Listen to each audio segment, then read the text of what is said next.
Hola, ¿qué tal amigos? Bienvenidos a Democracia 2018, el espacio político electoral donde conocerás diversos temas que te atañen como ciudadano. Cómo se hace una elección, cuál es la participación de las mujeres en las elecciones, qué es un sistema electoral, son diversos temas que abordaremos aquí. Bienvenidos.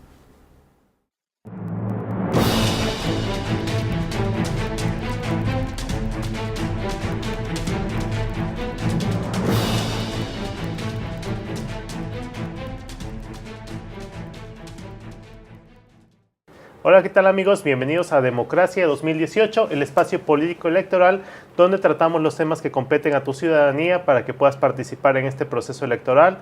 Ahora que ya vivimos las elecciones, puedas seguir al tanto de qué corresponde a tu ciudadanía, cómo atender y participar, porque no solamente es emitir el voto el día de las urnas, el día de la elección, sino a lo largo de todo el proceso continuar ejerciendo nuestros derechos de ciudadano y en ese sentido contribuir y abonar a la democracia de este país. Y este es el objetivo de este programa, darle herramientas a ustedes, a la ciudadanía, para que puedan estar al tanto de ello. Hoy tenemos un gran invitado, Agustín Carpio Pérez, quien es egresado de la Universidad de Jalapa, de la maestría en Derechos Humanos. Derechos Humanos. Y que también es representante de la Barra Interamericana de Abogados, una persona con gran conocimiento, experiencia y además arraigo en lo que es el derecho indígena. Bienvenido, Agustín. Gracias, doctor. Y bueno, pues el tema de hoy precisamente va a ser el tema de los derechos y comunidades indígenas y cuál es su participación en este proceso electoral. Entonces pudiéramos comenzar acotando esta pregunta: ¿cómo entendemos hoy lo que significa pertenecer a una etnia o a un grupo indígena en nuestro país? Bueno, el poder pertenecer o estar catalogado como ciudadano perteneciente a los pueblos indígenas tiene que ver primeramente con una cuestión sociocultural. Sin embargo, como lo hemos comentado ya, incluso fue parte de tema en las clases de la maestría, bueno, de ello surge también la protección a los derechos humanos y a los derechos de los pueblos indígenas. Entonces, después de la demarcación sociocultural o sociodemográfica que se hace para determinar quiénes son los pertenecientes a pueblos indígenas, también viene la parte jurídica. Y de acuerdo a la parte jurídica o a la parte constitucional, la Constitución Política en el artículo 2 dice que los pueblos indígenas son aquellos pueblos que no fueron conquistados. En este caso le llama también los pueblos originarios, es el concepto jurídico que se maneja dentro de la Constitución. Pero para que todos nuestros amigos televidentes nos puedan entender en los conceptos que nosotros estamos tratando el día de hoy, bueno, los pueblos originarios, pueblos indígenas o las personas indígenas engloba un solo concepto, una sola forma de ver las cosas, y son las personas que comúnmente viven alejadas de la zona urbana. Es decir, en Veracruz, cuando hablamos de pueblos indígenas o de poblaciones indígenas, lo primero que pensamos es Zongolica, que en este caso estamos en Jalapa. Zongolica nos queda a corta distancia, pero de Zongolica hacia el norte hay muchos más pueblos indígenas. Las comunidades como tal, en donde se han alojado o en donde siempre han existido los pueblos originarios. Las ciudades son comunidades urbanas que se han ido conformando a través del tiempo. Los pueblos indígenas son comunidades que han estado siempre ahí, que no fueron conquistadas, que incluso actualmente hay personas, en la gran mayoría de los adultos, que no hablan ni siquiera bien el español. Es poco entendible su español. En el caso mío, lo comentabas hace un momento, el arraigo que traigo de manera familiar, pues mi abuelita no habla el español, entonces ella y yo nos comunicamos en náhuatl, o ella me habla a veces en náhuatl y yo entiendo de qué es lo que está hablando, porque su español no es bueno. Entonces, las comunidades indígenas, los pueblos indígenas o las personas indígenas son, para este caso, para poderlas entender y poderlas identificar, las personas que viven y están en un pueblo o comunidad indígena. ¿Cómo se vive hoy en día en las comunidades indígenas este tema de los derechos que, como bien se comenta, se han ido reconociendo paulatinamente en la comunidad internacional, a la autodeterminación de los pueblos indígenas, al respeto de los usos y costumbres, a sus tradiciones originarias, a la preservación de sus lenguajes, a la par de también un modelo económico que a veces va absorbiendo, ¿no?, estos grupos que hizo un poco lo que a veces permite a una comunidad mantener estas costumbres, este modo de vivir es estar alejado de las grandes ciudades, ¿no? Claro. Pero vemos que muchas veces estos lugares donde todavía encontramos estos asentamientos originarios van siendo absorbidos por las ciudades, o si no los absorben, por lo menos los contaminan, ¿no? Porque llega la televisión, llega, no sé, el turismo, etcétera, y van haciendo un poco mella de estas costumbres. ¿Cómo es, a tu modo de ver, esta forma de vida hoy en día? Sí se ha visto afectada, definitivamente. Ningún pueblo originario en México conserva su originalidad y su naturaleza como eran en los 1500 o como era ni siquiera como era hace 20 años. Los últimos 20 años en México, después de la apertura del Tratado de Libre Comercio, si bien es cierto, surgen algunas cosas buenas quizá para la cuestión económica de nuestro país, también surgen algunas cosas negativas que repercuten en las comunidades, en los pueblos indígenas, de manera negativa. Es decir, empezaron a llegar inventos, empezó a llegar tecnología, empezó a llegar televisión, empezó a llegar ahora los celulares. Incluso a veces me preguntan algunos amigos y dicen, bueno, ¿y cómo decimos televisión en náhuatl? Pues simplemente no se puede, tenemos que decir televisión como tal, porque no hay una traducción, no es parte de lo que había o no es parte de la naturaleza en un contexto indígena. Y así muchas cosas que se han ido adquiriendo y que, como bien lo mencionas, el impacto de lo económico, el impacto de la globalización viene y pega muy fuerte a raíz que ha traído consecuencias negativas para los pueblos, es decir, vino a destruir con sus costumbres, vino a destruir un poco más, porque la lengua también ya se venía perdiendo, pero ahora con este impacto de la globalización, la internacionalización de las lenguas, la escritura. De hecho, las lenguas indígenas en la mayoría no tenemos ni siquiera una escritura normada. Sin embargo, lo poco que se ha podido hacer se hace a través del alfabeto español. Entonces, desde ahí nos encontramos con varias cosas. En el área jurídica, bueno, pues en materia jurídica los pueblos indígenas siempre han sido aislados, y aunque constitucionalmente se les ha reconocido los derechos de los ciudadanos indígenas, que son los mismos derechos de un mexicano, como lo dice la Constitución. El ciudadano mexicano es todo aquel que esté en territorio mexicano y que se le reconocen los derechos humanos que ahora nos da la Constitución. Adicional a ello, los pueblos indígenas tenemos un plus, que es la equidad, que es la no discriminación, que es cuando estás en un proceso penal, inmerso en un proceso penal, que se te pueda poner un traductor, un intérprete. Ese es el plus de los pueblos indígenas. De ahí, pues, el piso, la base de todos los demás derechos humanos. En materia jurídica, ¿qué nos ha pasado? Bueno, que tenemos infraestructura o que las aplicaciones de las leyes en cuestión de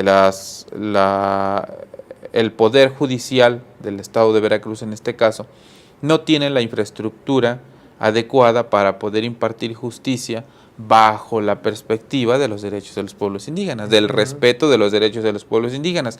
Entonces, encontramos una audiencia penal similar a la que se desarrolla en una zona urbana, es igual a la que se desarrolla en un pueblo indígena, cuando la Constitución dice que se deben cuidar ciertos conceptos, ciertos parámetros, como es los usos y costumbres de la región, deben ser tomados en cuenta. Se le debe proporcionar un intérprete a las dos partes que están involucradas en el procedimiento penal. El juez tiene que conocer la región, la sociodemografía. Son varios conceptos que, de acuerdo al protocolo que ha emitido la Suprema Corte de Justicia de la Nación, contempla ahí varios conceptos que debiesen observarse en un procedimiento judicial, pero no lo hacen. Entonces, sí ha venido a afectar, sí está existiendo un cambio negativo en los pueblos indígenas, aunque algunos eso le llamen la modernización. Muy bien, y eso es efectivamente parte de lo que vemos hoy en día, y que pasa también en muchas materias, una falta de vigencia de la normatividad. Una cuestión es la que podemos leer en la Constitución, ¿no? Y en los tratados y en todos los normatividad jurídica, y otra es la que estamos viviendo en la realidad.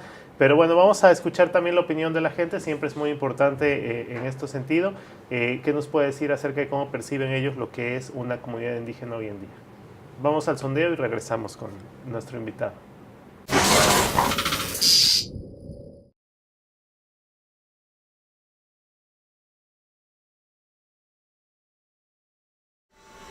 Pues sería el origen de su raíz, de donde nació, yo creo. O sea, no creo que exista por tal cual un criterio en específico.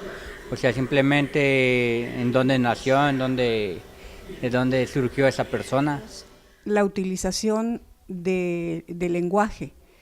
Se puede ver la influencia cuando ellos, nuestros compatriotas, se han desarrollado en culturas indígenas. En mi caso, por ejemplo, mi abuela materna era otomí y conservaba muchas de las expresiones originales de esa cultura tan rica. Que viva en una región que no sea urbana, o sea, que viva en una zona rural y que sus orígenes justamente vengan de manera directa de la gente que ha tenido el privilegio de vivir en esas zonas. Considero que es la comunidad en la que ellos pertenecen, donde ellos viven, obviamente comunidades indígenas, y su lengua, su vestimenta y todas las tradiciones que ellos pueden tener en aquellas regiones de habla indígena. Ya sea porque habla o domina cierto tipo de dialecto, cierto tipo de lengua, eso es lo que generalmente pues la hace formar parte de esos grupos.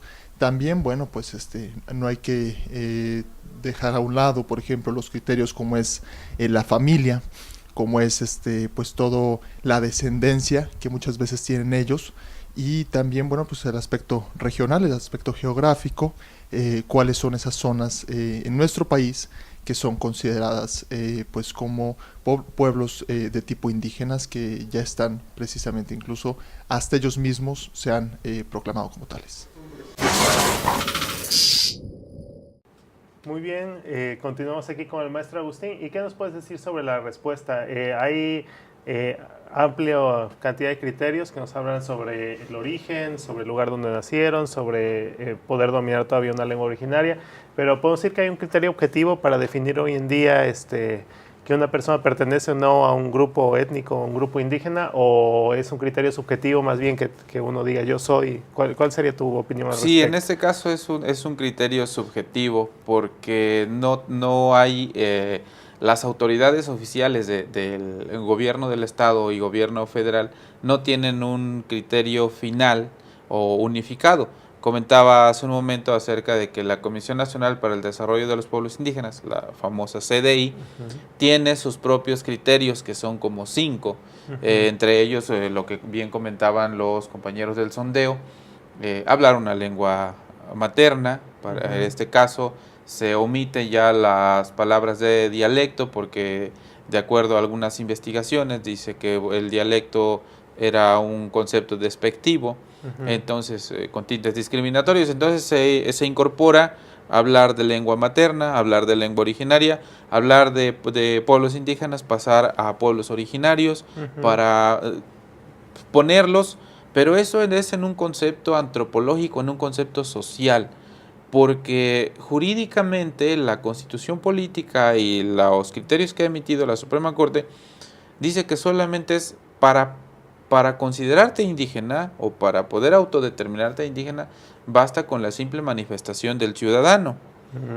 No pide que hables una lengua, no pide que vengas vestido con la vestimenta originaria de tu región, no pide otra característica más que si estás en un procedimiento penal e invocas invocas los conceptos normativos jurídicos constitucionales y los derechos internacionales y te autodenominas indígena, de inmediato la autoridad competente, quien esté conociendo de ese procedimiento penal, te tiene que tratar como un ciudadano indígena y proporcionarte un traductor, proporcionarte todas las facilidades que debas necesitar. Eso es en cuanto a la cuestión jurídica. Para la cuestión antropológica, bueno, necesita cumplir quizá otros requisitos, verificar a lo mejor el acta de nacimiento que diga de qué municipio eres para saber ubicar tu municipio, de dónde eres, de qué región. Todos esos criterios, comentábamos, aún no hay un criterio unificado. El Instituto Nacional Electoral y el INEGI también, el Instituto Nacional de Estadística y Geografía, ellos tienen otros parámetros.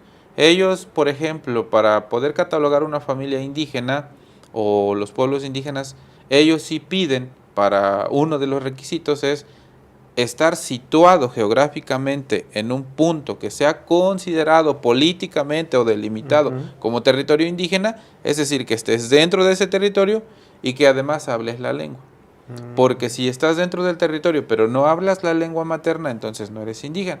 Y llegas con el censo que hace la CDI, te dice otro concepto, vas con los datos que tiene el INALI, el Instituto Nacional de Lenguas Indígenas, tiene otros datos. Entonces, esas estadísticas que nos manejan las instituciones, lejos de apoyar a los pueblos indígenas, los confunden más porque no sabemos cuántos somos ni quiénes somos, ¿no? Ni si somos, no son, ¿no? Sí. Bueno, hablando de la materia jurídica, y ya se ha tocado un poco, al menos en el papel se ha buscado el reconocimiento de los usos y costumbres indígenas, ¿no? Estas, como se menciona, formas originarias de vivir. ¿Cuáles podrían ser hoy en día algunos de estos usos y costumbres indígenas que pudieran tener relevancia en algún proceso judicial, ¿no? Hablamos de índole penal, civil y ya más adelante también en la índole electoral. En materia, bueno, en la cuestión, dentro de los usos y costumbres de los pueblos indígenas, existe ya todo lo que trasladado a la Administración de Justicia local y federal que conocemos, todo lo que los procedimientos judiciales que los vemos de manera aplicada por los poderes judiciales, tanto el local y federal, ya existen por usos y costumbres. Es decir, el concepto de mediación que ahora tenemos y que dentro del sistema local y federal tiene un auge en la actualidad, pues eso desde los años anteriores, desde previo a la conquista, en los pueblos indígenas ya existía. ¿Qué se hace en un pueblo indígena? Hablando de la mediación, bueno, si un vecino afecta a otro vecino por daños o por un problema muy típico era que la vaca del vecino se metió a la milpa de su amigo y bueno, ahí hay unos daños y perjuicios que era traducido en lo que es el maíz, el deterioro de su cosecha, porque dentro de 3 meses no va a cosechar lo mismo. ¿Qué se hacía? Bueno, la autoridad de la localidad mandaba a traer a las dos partes, los sometían a una plática y el acuerdo que llegaban es un acuerdo verbal, un acuerdo que no constaba en ningún documento ni de manera escrita.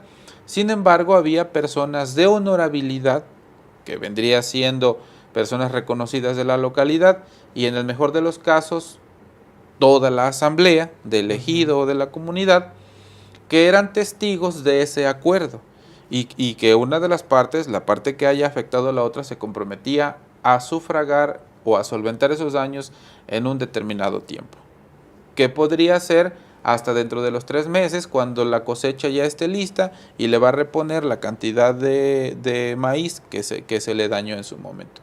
Y esta persona, la persona dañada, la persona afectada, tenía que aguantar todo ese lapso. No podía exigir su remuneración antes del tiempo prometido, porque tenían que ver con los ciclos naturales. Entonces, de esta manera se dirimían varios delitos, varias cuestiones que nosotros conocemos acá ahora dentro de este procedimiento penal. Además de eso, pues está también la elección de sus autoridades. La elección de las autoridades por usos y costumbres era nombrar o darle un cargo que no era reconocido por el sistema local, tampoco el sistema político federal, era un cargo que se definía dentro de la localidad, dentro del pueblo, por ciertos criterios, porque la persona haya tenido honorabilidad, porque es una persona de respeto, porque es una persona que siempre fungía, por ejemplo, como consejero en el sentido de dar consejos, de dar recomendaciones a los jóvenes. Esto hacía que la persona que nombraban o que le daban un cargo en una localidad era una persona adulta, de muy avanzada edad, pero de mucha experiencia y de mucho razonamiento. Esto se contrapone totalmente a los requisitos que pide, por ejemplo, la Ley Orgánica del Municipio Libre, que ahora, después de las reformas del 2010, dice que todas las autoridades locales en las comunidades tienen que saber leer y escribir. Ese simple requisito les quitó la oportunidad a estas personas adultas mayores que podían ser elegidas en su comunidad como autoridades, porque no cumplían con ese requisito de saber leer y escribir. Porque es algo... Decías, en muchos casos incluso manejaban solo su lengua originaria, ¿no? Es correcto, así es. Entonces todos los asuntos, todas las cuestiones que tengan que ver con dirimir conflictos y con conceptos de organización en el pueblo, lo hacían a través de su lengua originaria. Eso... Obviamente, si nos vamos a lo normativo, a lo que nos pide las leyes vigentes, el derecho positivo, pues ya no cumplen con eso. Y al no cumplir, del 2010 para acá, vinieron mermando a la fecha, al grado que hoy llegas a un pueblo y ya es subagente municipal o algún cargo que se pueda tener, algún joven que no tiene la experiencia o que no tiene la trayectoria en su pueblo, pero que sí sabe leer y escribir. Entonces, muy bien. Pues muy interesante todo esto. Si nos permite, maestro Agustín, vamos a hacer un pequeño corte. No se vaya usted, regresamos a platicar sobre los derechos indígenas en Democracia 2018, el espacio político electoral. El corte es breve, quédese con nosotros y regresamos.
De acuerdo a los pobladores de cierta comunidad, ellos tienen sus costumbres y ellos hacen sus elecciones de acuerdo a sus políticas que ellos han generado a lo largo de la historia, yo creo.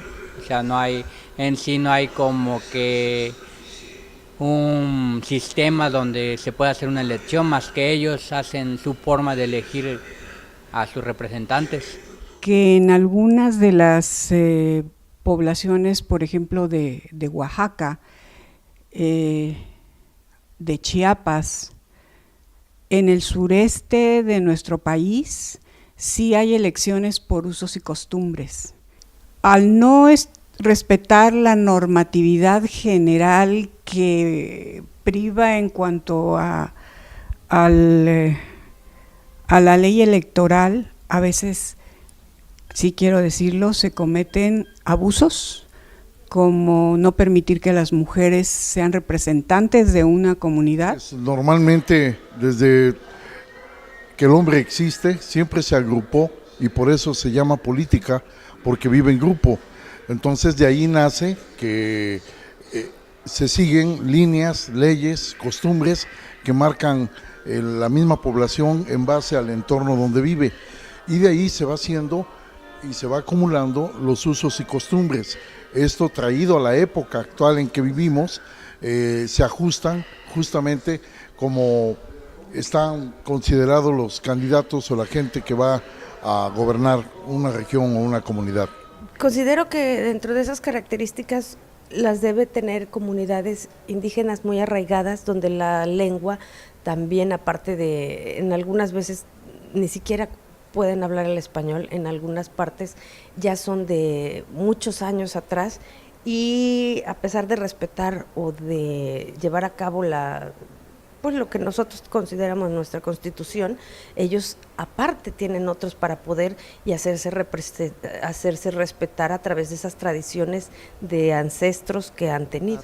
Todo el proceso, todo el procedimiento de tipo electoral, que no sigue necesariamente pues las leyes, pues la propia Constitución, ¿no? Son pues son mecanismos propios de cada región. Es un derecho pues vamos milenario, porque no se adecua exactamente al derecho como tal, al derecho positivo, ¿no? Continuamos en Democracia 2018, donde estamos hablando acerca de los derechos indígenas en la participación político-electoral. Después del corte hemos visto en el sondeo algunas opiniones que tiene la ciudadanía acerca de la elección por usos y costumbres. Es un concepto que al menos jurídicamente vemos reconocido en algunos tratados internacionales, en nuestro propio documento constitucional, pero quisiera que nos platicaras un poco más acerca de cómo es su implementación hoy en día, ¿no? Particularmente en la zona o en nuestra región que pertenece al estado de Veracruz, si existe todavía esta elección, qué características tuviera o podría tener, y cuál es su adecuación al marco normativo de otras disposiciones que existen. Aquí estimado Paco, aquí en el estado de Veracruz ya no se está llevando a cabo en la práctica. Ya la selección de autoridades por usos y costumbres fue desplazada de manera drástica o de manera obligatoria por el sistema político electoral local. ¿A raíz de qué? Bueno, a raíz de que fueron imponiendo algunos requisitos que ya no la persona que en su localidad pudiese haber sido nombrado como alguna autoridad ya no cumplía con esos requisitos. Entonces hablábamos hace un momento acerca de por ejemplo, saber leer y escribir, saber firmar.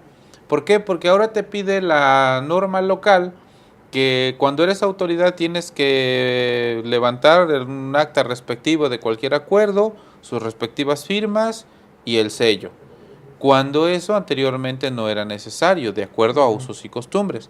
Ahora, también es cierto que estos conceptos de usos y costumbres están normados y es constitucional hablar de ello. Sin embargo, como se dice que sí se pueden elegir autoridades mediante usos y costumbres, pero no les dice, no, la norma, la ley genera un vacío y ya no dice cómo. Entonces, en esta contraposición, en los primeros años de la reforma de 1992 y 1994, la reforma constitucional, en donde se reconocen los derechos de los pueblos indígenas, hubo pueblos indígenas en el estado de Veracruz y en otros estados en donde continuaron seleccionando y organizándose sus autoridades, nombrando sus autoridades mediante el esquema de usos y costumbres. ¿Qué pasó? Que esa selección o esos acuerdos, la norma local no las legitimaba, no les daba, no los convalidaba. Entonces, eso fue haciendo que la norma local se sobrepuso o se impuso a estos usos y costumbres, y actualmente, con tristeza te puedo decir que en los últimos años en nuestro estado de Veracruz se ha sustituido la selección de autoridades por usos y costumbres y se impuso la selección de acuerdo a la normativa local vigente, a la ley orgánica del municipio libre del estado de Veracruz, y la constitución local que marca ciertos requisitos. ¿Cuál era algún sistema del cual todavía tuviéramos registro que existía como en alguna comunidad para hacer elección de sus autoridades? En cada región tienen un nombre diferente, sin embargo eso no cambia el sistema era el mismo, la forma de selección. En la zona de Papantla, por ejemplo, existieron los consejos de ancianos, existieron en la zona un poquito más arriba, la zona huasteca, existieron los mayordomos, las mayordomías.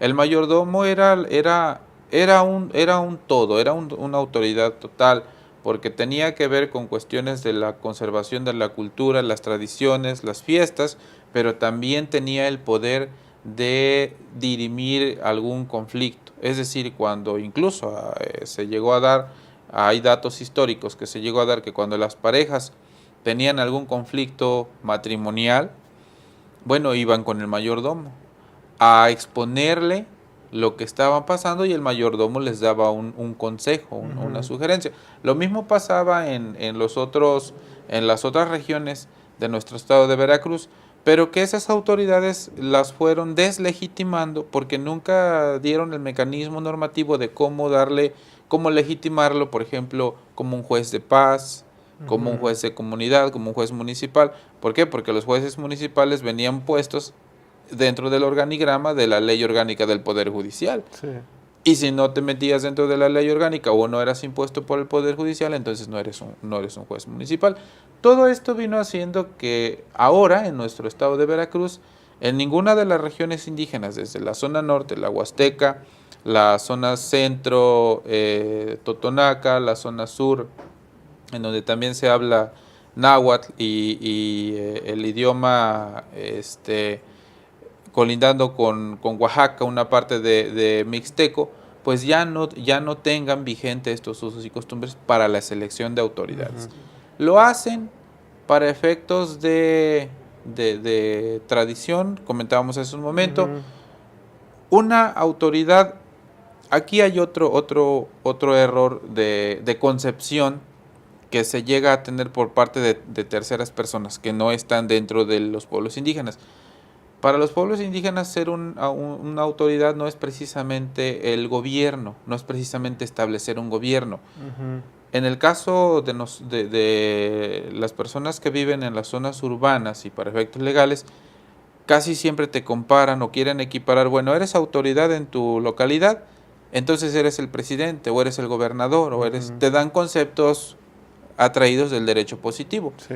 Sin embargo, una autoridad local indígena no precisamente es el gobierno ni el gobernador, más bien es un representante para efectos de poder guiar o de poder orientar al pueblo, nada más. Y algo que se comentó en el sondeo por parte de una de las entrevistadas es la participación de la mujer en las comunidades indígenas, que también desde esta perspectiva es algo de lo que quizá ha recibido más críticas, que en algunas comunidades existe un concepto de la mujer no igualdad de condiciones de participación respecto de los hombres. ¿Cuál es tu opinión al respecto? Hay un concepto, creo yo, distorsionado. En ese sentido, la mujer indígena no es que no participe, sí participa, pero en otra área de la organización y de los roles de las comunidades indígenas.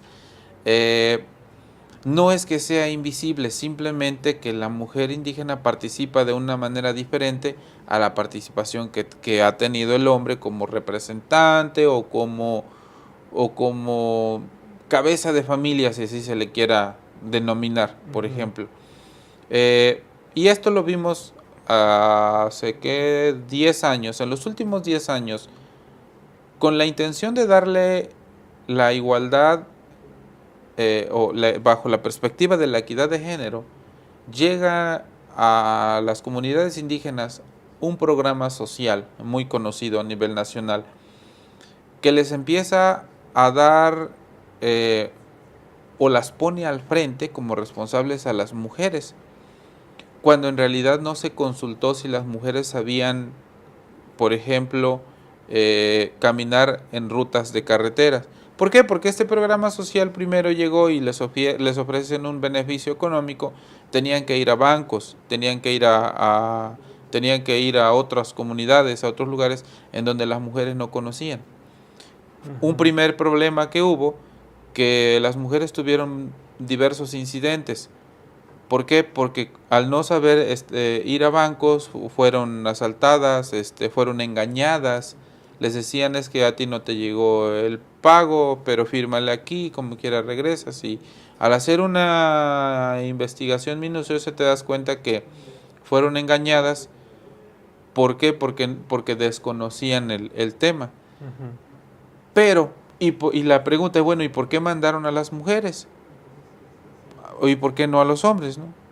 No, pues es que el programa federal viene diseñado con la equidad de género y ahora le vamos a dar a las mujeres la oportunidad de que ellas administren el recurso económico en casa. Socialmente genera otro problema. La autoridad en una casa indígena, en un hogar indígena, la autoridad siempre y por muchos años fue el padre, la figura paterna. Bajo este esquema de la equidad de género y al empoderar a la mujer, como le llaman bajo el concepto del derecho positivo, el hijo pierde la noción del respeto, y actualmente esa generación que se formó en la época del 2000 a la fecha, tenemos jóvenes que no aprendieron ya primero los valores. Segundo, ya no han diseñado o ya no tienen bien definido cuál va a ser el rumbo de sus vidas, de su actividad. El rol del padre en la familia era ir a la milpa, estar en la parcela, trabajar y cultivar. Cuando llega este programa social, le dan realzan el rol de la mujer en las comunidades indígenas, que era estar en la cocina, hacer las tortillas, cuidar del hogar, todo eso. Pues el joven empieza a desconocer las actividades de las actividades agrícolas, y ahora el campo está abandonado en su totalidad porque los jóvenes ya no aprendieron a trabajar. Vino a generar, es decir, para concluir con ese tema, por querer hacer un bien o por querer aplicar una política pública externa bajo la perspectiva de la equidad de género, se vino a causar a largo plazo, se trajo a las comunidades indígenas consecuencias que fueron negativas en todos los sentidos, porque hasta en materia de salud vino a afectar. Ahora tenemos un alto índice en las mujeres indígenas de hipertensión, de diabetes, son los problemas de salud más comunes actualmente en la comunidad indígena. ¿Por qué? Porque la mujer se convierte en administradora de los recursos económicos y empieza a adquirir alimentos que no eran parte del contexto indígena, eran alimentos importados o alimentos traídos de otras localidades. Por ejemplo, se empieza a consumir más azúcar en vez de consumir el piloncillo, y así empiezan a sustituir varios alimentos, al grado que ahorita en un análisis del 2000 a la fecha, estamos hablando de 15, 18 años en promedio, esa generación ha tenido un alto índice de disparos en enfermedad de hipertensión y diabetes. Y es algo que se está viviendo, y ahora el mismo sistema de salud no se da abasto para cubrir esto en las comunidades. Bien. Y en el tema de las autoridades electorales, como se menciona también este cambio que se ha dado de la autoridad civil, que viene a sustituir varios de las autoridades que se elegían mediante usos y costumbres, ¿cómo se ha vivido en las comunidades? Se ha dejado ahora esa facultad a las alcaldías, a los alcaldes. Los alcaldes, a través de la ley orgánica del municipio libre, aplican esta normatividad de manera estricta, y al no encontrar un perfil dentro de un pueblo indígena, tienen que ellos imponer, como acá le llamamos por dedazo, elegir a alguien que él lo vea más viable, que se lleve con él, que tenga relación más cercana o que haya estado en su campaña, lo elige y le dice: tú vas a ser el subagente municipal en la comunidad indígena. Independientemente de que estén de acuerdo o no, los integrantes de esa comunidad indígena. ¿Por qué? Porque ya los integrantes de la comunidad indígena ya no pueden poner por usos y costumbres a la persona que pueda ser la más adecuada, sino en este caso ya el alcalde lo hace bajo los esquemas políticos que conocemos, lo nombra, le dan, ahora ya les dan su nombramiento y además se levanta el acta respectiva y las firmas correspondientes y ya eres ahora el agente o el subagente municipal. Ahí sí puedo darte el dato preciso de que las últimas 2 elecciones de agentes y subagentes municipales en las comunidades indígenas lo están haciendo de acuerdo a la normativa del derecho positivo. Y es para mí, en este caso, un servidor, una situación triste porque estamos dejando a un lado totalmente, estamos desplazando ya lo que son los usos y costumbres y que es constitucionalmente válido también. Es correcto, sí, porque además, como mencionamos, formalmente reconocidos también ese derecho a la autodeterminación del pueblo indígena, al respeto de sus usos y costumbres, a la preservación de sus tradiciones, de sus lenguas originarias, formalmente reconocidos, pero materialmente cada vez en una crisis más grande. En una crisis más grande, sí. Pues muy interesante esta plática acerca de los derechos indígenas, para que también la ciudadanía esté enterada y al tanto no solamente del aspecto formal, sino también de lo material, de lo que está ocurriendo en nuestro estado.